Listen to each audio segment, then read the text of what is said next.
What's up, future millionaires? I hope you'll enjoy the skit.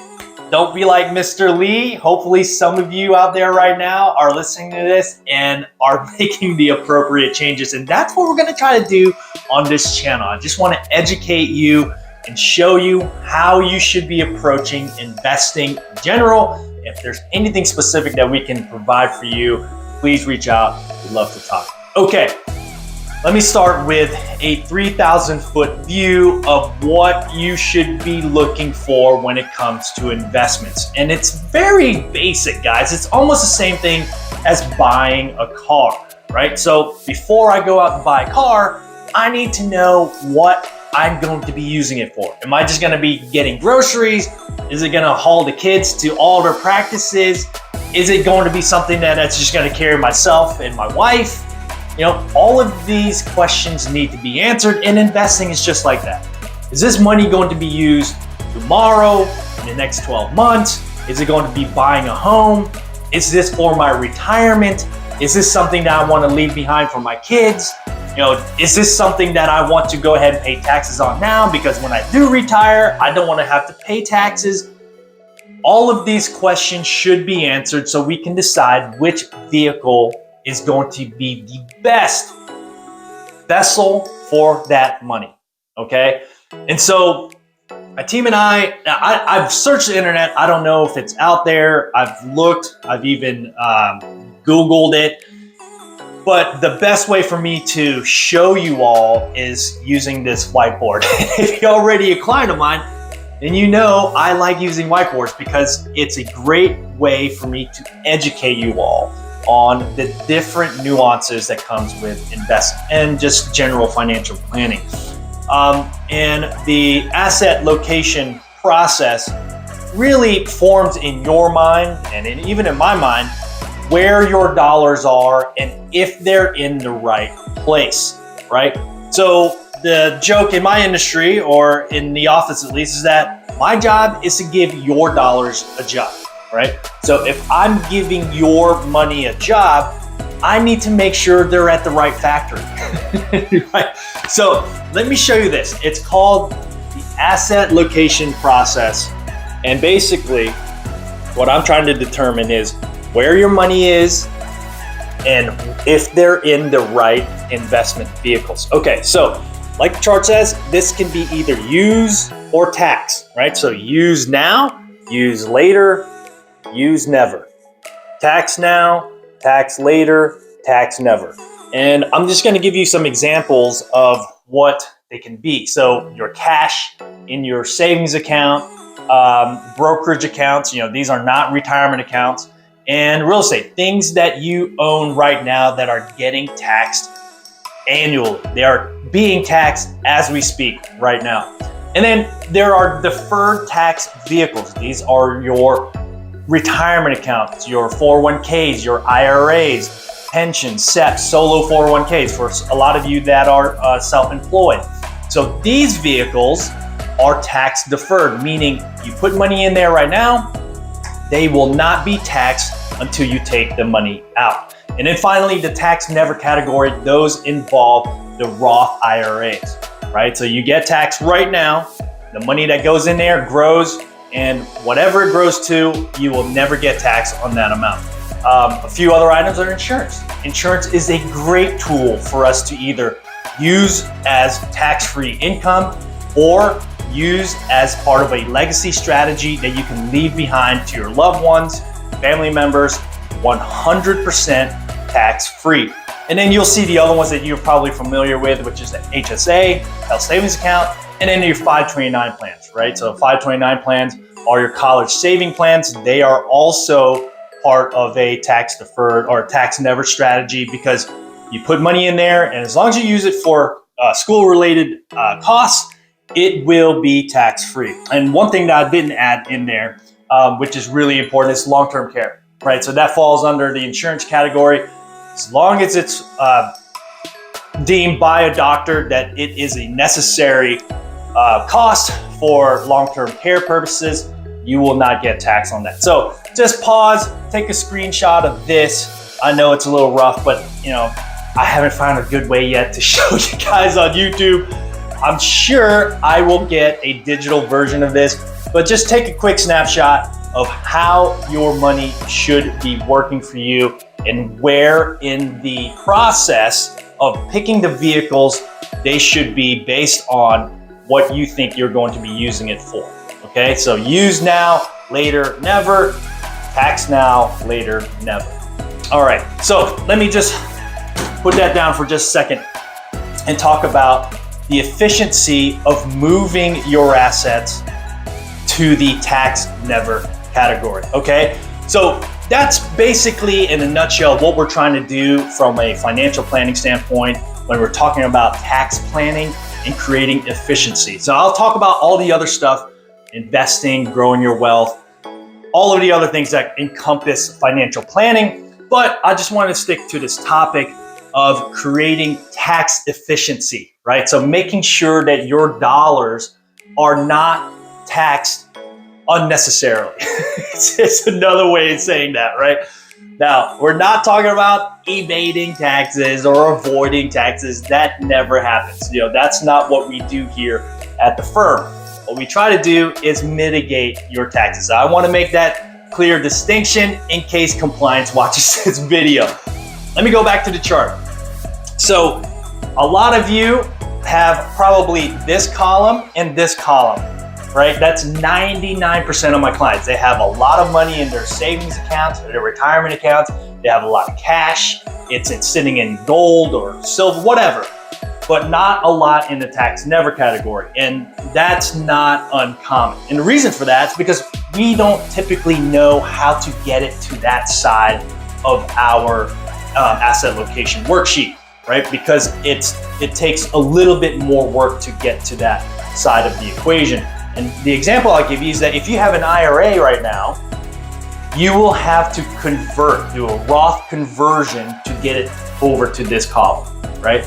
And then from here, if you have a lot of cash, you have a lot of savings, you have to take a contribution to put it into one of these columns. So it takes a little bit more work as you move to this side of this worksheet, but it creates that efficiency, right? So what I tell my clients is you want your money to go this way, never this way, right? And an example I give you is, let's say you're still working and you're contributing to your 401k. Well, if you take a distribution out of your 401k right now, you're not retired, and let's say you're not even 59 and a half, right? So now you have to pay a penalty, now you have to pay taxes, and the money goes back to your checking account so that you can use it and spend it. So we want to try to avoid that at all costs, right? We want money to go this way so that it creates that efficiency of not being taxed. And basically, you can look at tax as like a penalty, right? We want to minimize that penalty as much as possible. Now, I did already speak with some of you, and if you find yourself in a favorable tax bracket, so meaning maybe you're in the 12, 14%, heck, even in the 20% range, you may want to take some of this right now and convert it into part of your Roth contribution strategy. And the reason for that is because from a tax perspective, you are probably at the lowest bracket you'll ever see yourself in, right? Because either you're still early in your career or maybe someone's not working right now. You want to take advantage of that point in your life where you are at the lowest end of that tax spectrum. Now, generally speaking, as we age and mature in our salaries and our careers, that tax bracket will continue to climb. So what I've told my clients in the past is that we want to take advantage of this very short window, theoretically, of where you are financially and start contributing into the tax never column. Because again, it's probably the cheapest you will ever see yourself paying for taxes.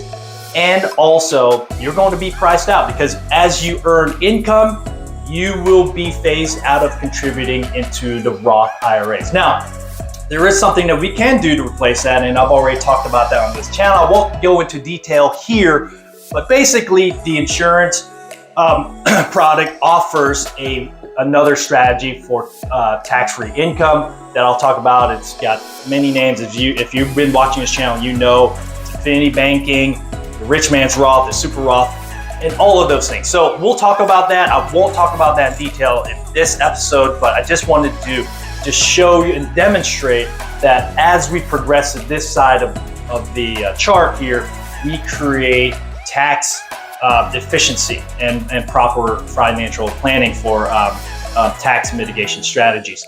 So I will go through some of the ways that we can go to that side of that column, but really it starts with this side, right? So on this side of your column, the tax now column, we need to find out what dollars are in there and if it's the appropriate amount, right? So a lot of you probably have cash. It's sitting, like you got like 100K, 50K, whatever, it doesn't really matter. But we need to determine what is the appropriate amount that's sitting in your tax now category, right? Because it's the least efficient place to keep your money. It is. And I'm not even talking about from an investment standpoint, I'm talking about from a tax efficiency standpoint, right? Because those dollars, they are getting taxed annually. And when that happens, you are not making money on Uncle Sam's money. Just like in your 401ks, in your IRAs, and everything else, you can be putting that money into other vehicles that's going to work harder for you. Now, let's talk about the emergency fund. I understand that you need to have cash set to the side. Trust me, obviously, we know that, right? But some of you go overboard.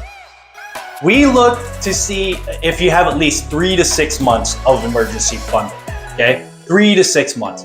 Some of you have like 3 years worth of cash sitting out there, and that's just not creating efficiency. It's taking away from your efficiency in your financial plan. So we want to take out whatever cash we need from a savings and emergency standpoint and set that to the side, okay? Now we're probably putting that in a fixed return product that is extremely liquid, okay?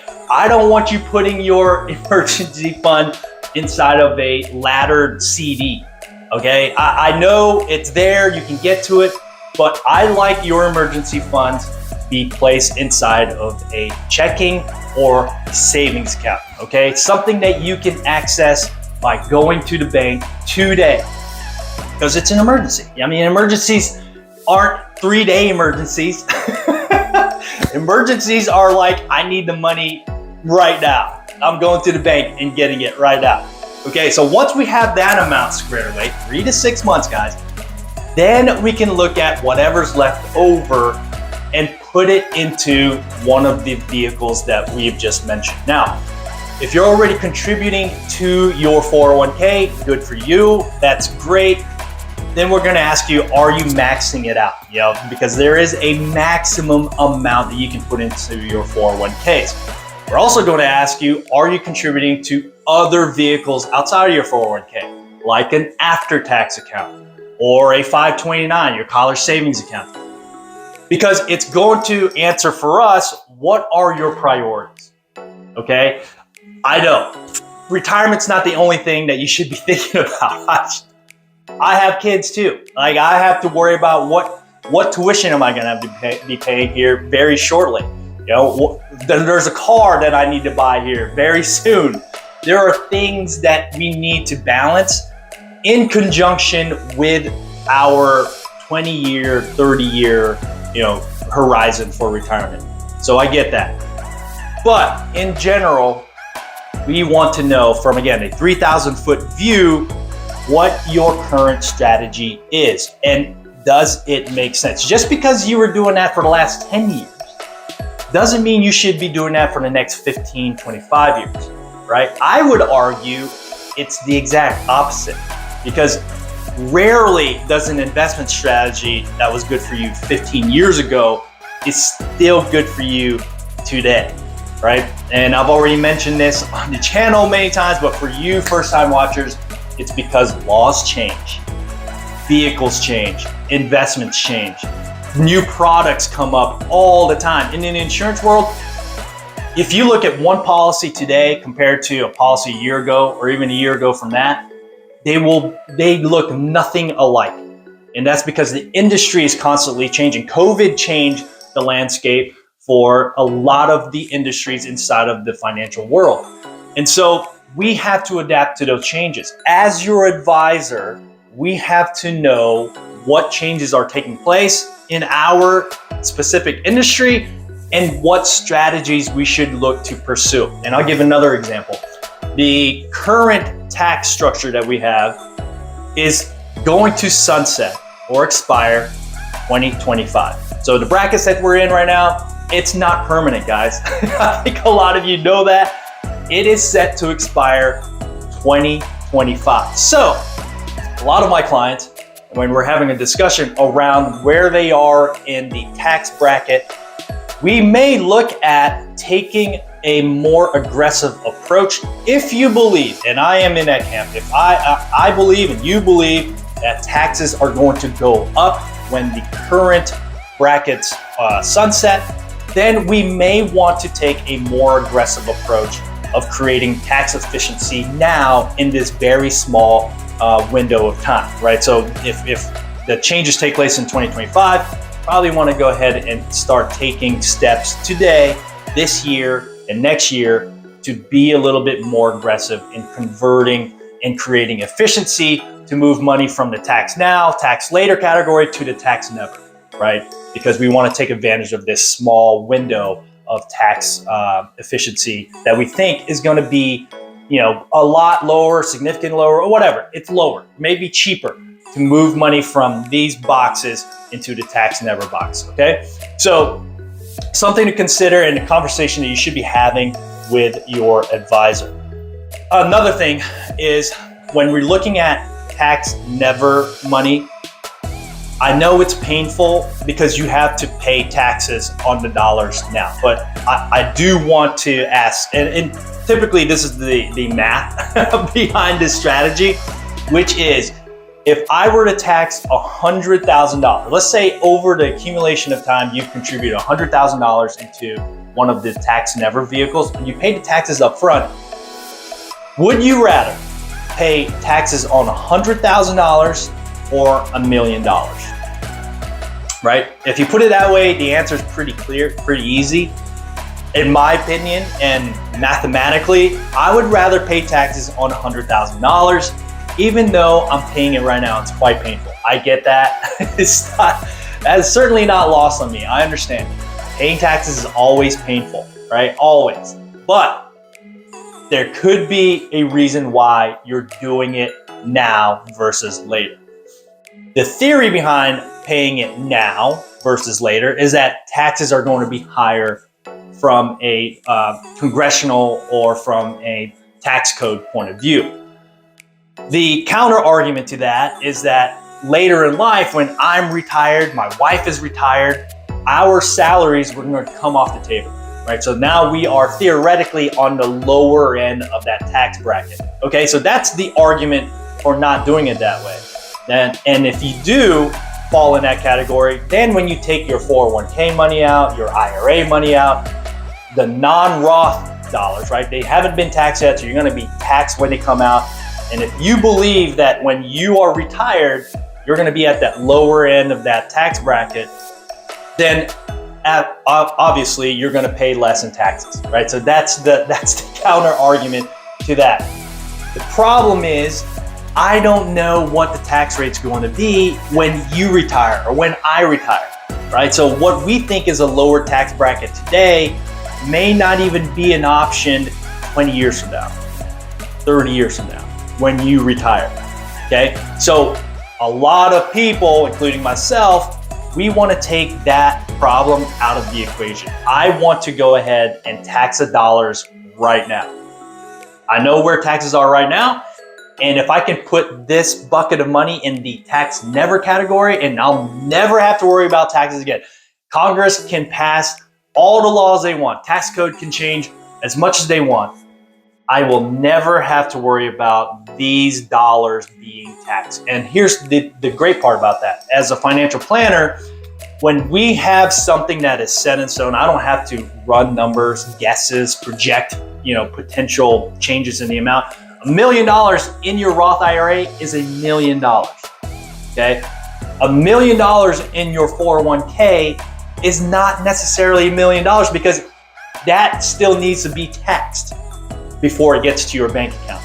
So that calculation makes it a little bit tougher for us, your advisors, to project how much you actually get to spend, okay? Because we are at this point guessing. The software that I am using is going to calculate based on what we know today. And that's a risk. I'm not saying that's the wrong thing to do. Obviously, that's the only thing that we can do, right? Is give you the best guess that we can come up with using our software and analytics. But if I don't have to guess, that's even better, okay? So I'll end with that. Look for another episode that should drop next week. Again, I just wanted to give you guys a small look into our world, and we'll have more discussions, I promise you.